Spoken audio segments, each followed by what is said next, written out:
UDF സ്ഥാനാർത്ഥിയായിരുന്ന TN ലളിത ടീച്ചറുടെ വീട്ടിലേക്ക് രാത്രി അതിക്രമിച്ചു കയറി പടക്കം പൊട്ടിക്കുകയും വാഹനം കേടുവരുത്തുകയും വീടിനകത്ത് വരെ പടക്കം പൊട്ടിക്കുകയും ചെയ്ത CPM ഗുണ്ടകളുടെ ആക്രമണത്തിൽ പ്രതിഷേധിച്ച് കോൺഗ്രസ് മുണ്ടത്തിക്കോട് മണ്ഡലം കമ്മിറ്റിയുടെ നേതൃത്വത്തിൽ പന്തം കൊളുത്തി പ്രകടനം നടത്തി.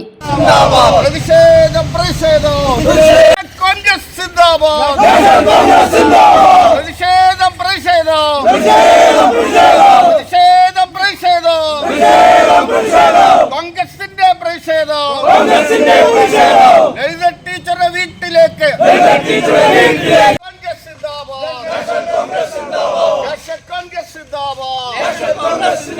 ഇതെന്തു ന്യായം, ഇതെന്തു നീതി,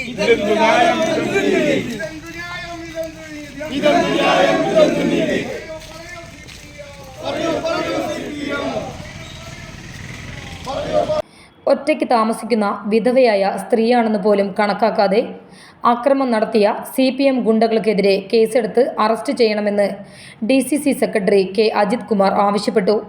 മണ്ഡലം president CH Harish, KR Krishnan, PG Jayadeep, Babu Kannanaikkal, N. Gopalakrishnan, KM Udayabalan, EP Jayaprakash, KA Rajeev, Dileep Ambalapuram, Ashraf Aryampadam, Ramani Premadasan, KN തുടങ്ങിയവർ നേതൃത്വം നൽകി.